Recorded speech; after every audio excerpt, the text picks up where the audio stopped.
damai di hati. Puji Tuhan, di saat ini kita boleh menikmati kasih dan pemeliharaan Tuhan yang besar lewat persekutuan ibadah Jemaat Gemim Sion Malalayang.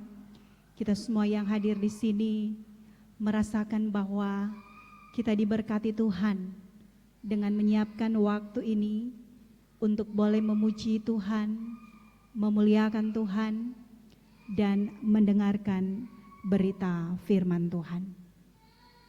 Saudara-saudara yang diberkati Tuhan, di dalam kitab Ulangan pasal 24 ayat 10 sampai ayat yang ke-15 adalah bagian bacaan yang akan kita maknai pada persekutuan ibadah di saat ini.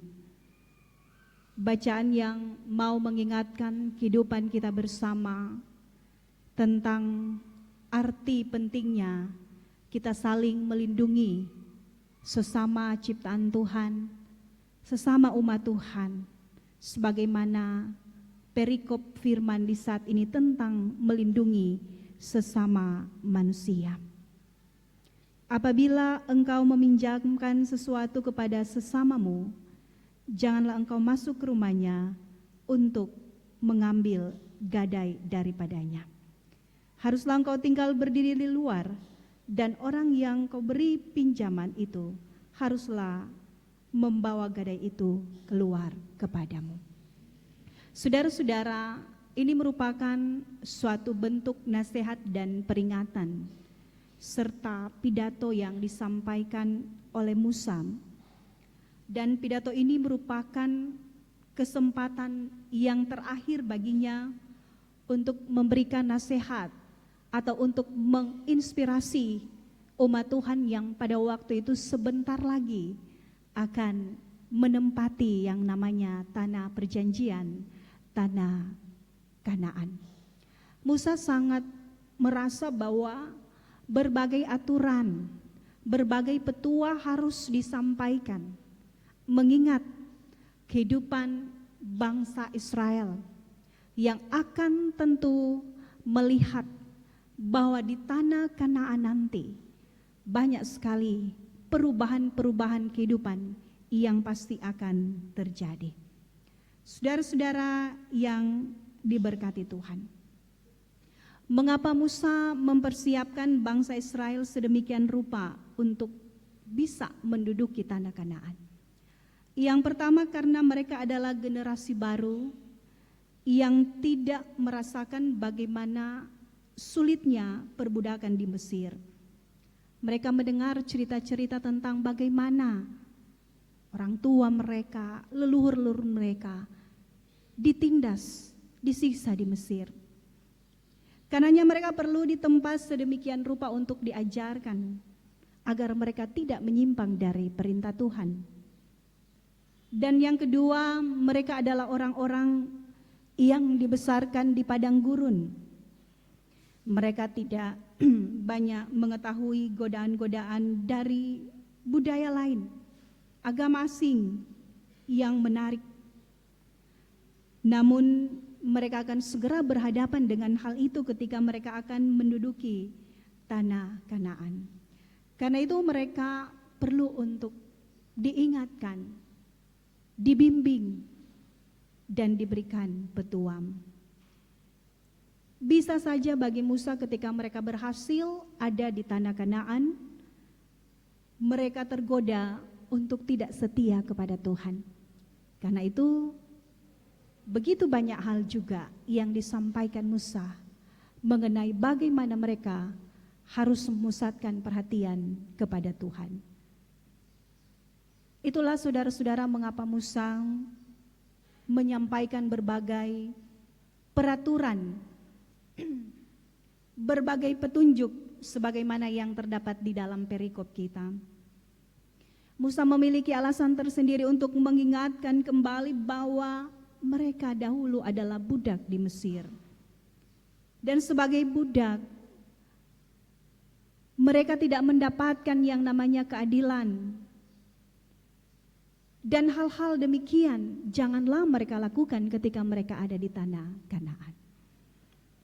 Kalau kita mencermati bagian perikop ini, di sini terdapat juga berbagai aturan yang mengingatkan bangsa Israel agar jangan berbuat jahat terhadap orang lain. Karena Tuhan Allah menghendaki jika mereka tidak mengambil keuntungan dari orang lain yang meminjam daripada mereka. Seorang tidak boleh menahan upah pekerjanya.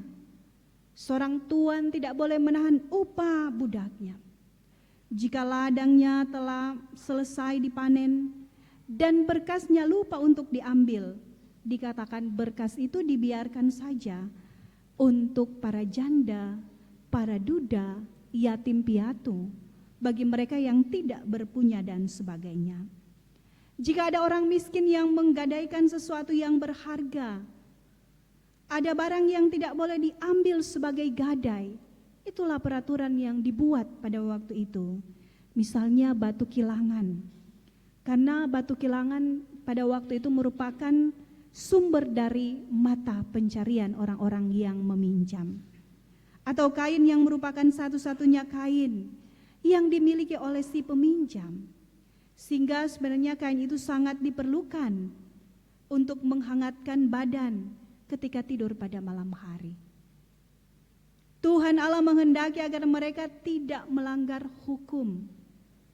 Dan hal-hal inilah yang diperingatkan Musa dalam kehidupan bangsa Israel, dalam perikop kita, sebab ia tahu persis bagaimana karakter bangsa itu.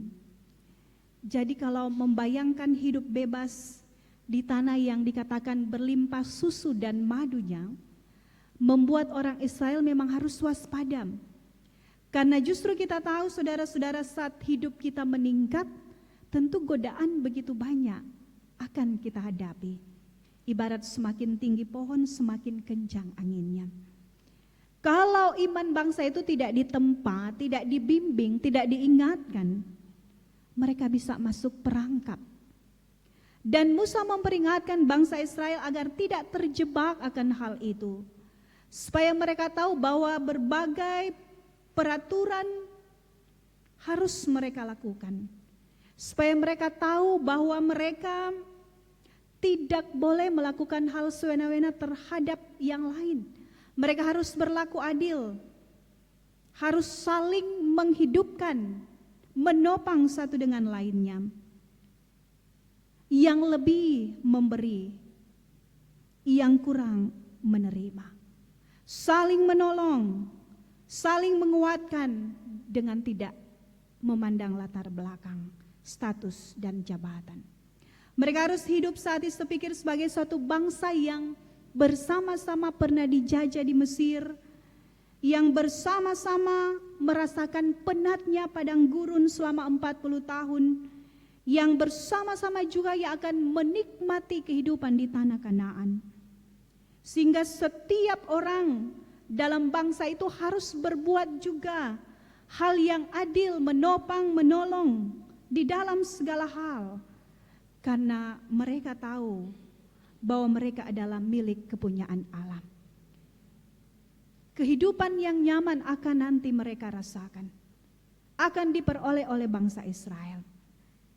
Tapi kehidupan itu bagi Musa harus menjadi suatu kesempatan untuk menyatakan yang namanya kasih, menyatakan yang namanya keadilan terhadap satu dengan lainnya.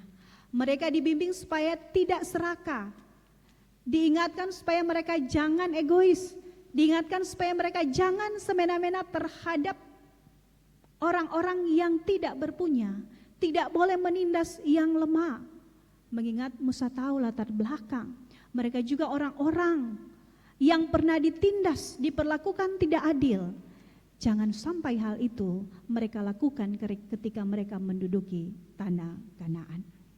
Jangan seperti kacang yang lupa kulitnya, atau berprinsip yang kuat itulah yang menang. Itu yang diingatkan oleh Musa. Dan kita tahu setiap petua petunjuk itu datangnya daripada Tuhan Allah sendiri. Saudara-saudara, sesungguhnya dalam hidup ini tidak ada sukacita kehidupan yang dapat menyamai sukacita untuk bisa membagi-bagikan milik kita terhadap orang lain. Artinya bahwa jangan pernah merasa puas dengan apa yang kita miliki, yang mungkin telah berlebihan di saat ini sementara berjuta-juta orang hidup di dalam kekurangan.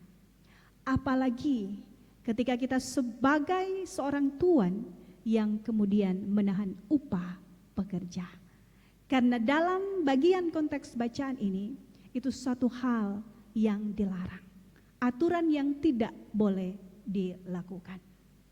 Saudara-saudara, Yesus berkata, berbahagialah orang yang murah hatinya, karena mereka akan memperoleh kemurahan. Yesus tahu bahwa salah satu batu ujian yang berhubungan dengan ketaatan kita kepada Allah ialah kerelaan kita untuk menolong orang lain dengan apa yang kita punya, dengan apa yang kita miliki. Kalau kita memiliki usaha pekerjaan mempekerjakan orang lain, maka disampaikan di dalam firman ini, jangan tahan apa yang menjadi haknya, apa yang menjadi kewajibannya. Atau ketika orang lain meminta pertolongan dan bantuan di dalam kehidupan kita, maka sebagai orang percaya terus diajarkan bagaimana memberi dengan rela dan sukacita. Saudara-saudara, jika tidak ada kemurahan hati terhadap orang lain, hal itu menjadi bukti bahwa kita sendiri belum bisa menerima rahmat Allah. Karena itu kitab Mazmur berkata, berilah keadilan kepada orang yang lemah dan kepada anak yatim. Belalah hak orang-orang sengsara dan orang-orang yang kekurangan. Bahkan dalam Amsal 21 ayat 13 berkata, siapa menutup telinga bagi jeritan orang lemah tidak akan menerima jawaban kalau ia sendiri berseru-seru. Artinya siapa menutup mata terhadap teriakan orang lain yang minta tolong, ia tidak akan mendapat jawaban ketika ia berseru-seru kepada Tuhan, karena mengacukan, mengabaikan orang yang benar-benar harus ditolong. Dan Yesus berkata dalam Matius 5 ayat 42, berilah kepada orang yang meminta kepadamu, dan jangan menolak orang yang mau meminjam daripadamu. Jangan menuntut riba, bunga, keuntungan, atau jaminan. Demikian kata perikop kita di saat ini. Karena kalau kita mau menolong, tolonglah dengan ikhlas. Karena harta kita tidak akan mau berkurang ketika menolong orang lain. Saudara-saudara yang diberkati Tuhan, bagi orang percaya, orang Kristen, orang pengikut Tuhan, memberi adalah suatu kehormatan, tapi ternyata sekaligus kewajiban menurut firman Tuhan. Karena semua pemberian adalah pemberian Allah. Semua yang kita punya adalah milik daripadanya. Kalau di dalam kehidupan kita memberi sesuatu kepada orang lain, itu saudara-saudara bukan hanya suatu pilihan, tapi ternyata keharusan. Karena firman selalu mengatakan orang percaya harus saling menolong satu dengan lainnya. Setiap orang yang menunjukkan kemurahan hati kepada orang lain memperoleh kemurahan hati di sorga.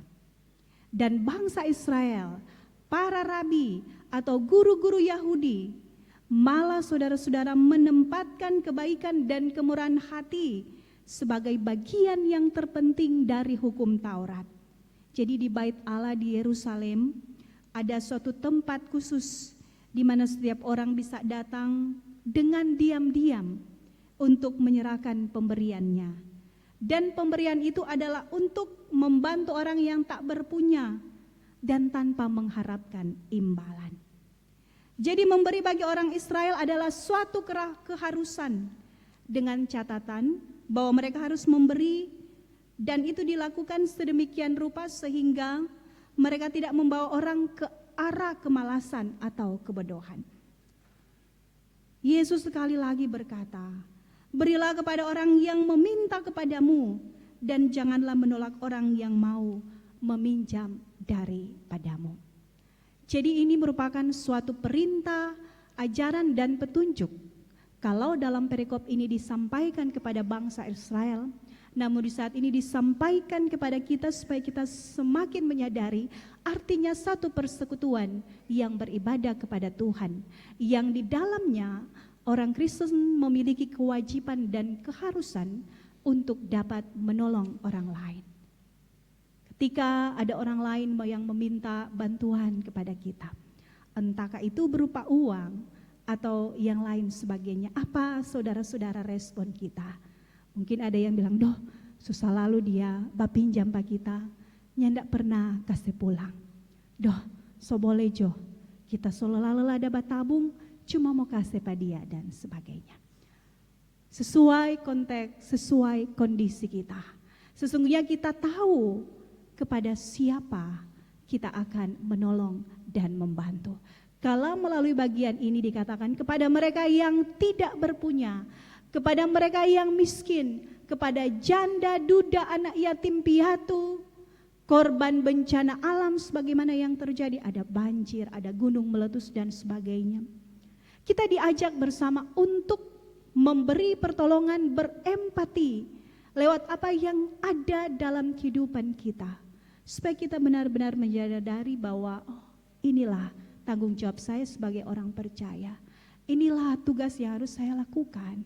Ini suatu keharusan yang harus saya praktekkan sebagai orang percaya.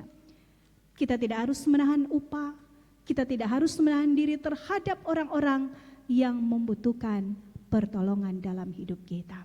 Sebab Yesus selalu berkata bahwa ketika ada yang mau minta tolong, tolonglah dengan ikhlas.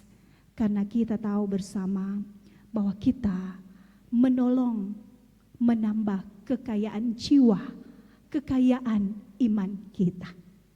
Jadi biarlah hal ini menjadi perenungan kita bersama, supaya kita semua tahu dan supaya kita yakin bahwa menolong orang lain itu menjadi berkat. Menolong orang lain itu membawa sukacita di dalam kehidupan sesama, dan itu dapat membangun keutuhan persekutuan gereja Tuhan yang hidup saling menopang, menyayangi satu dengan lainnya. Tuhan memberkati. Amin. Kita dengarkan puji-pujian.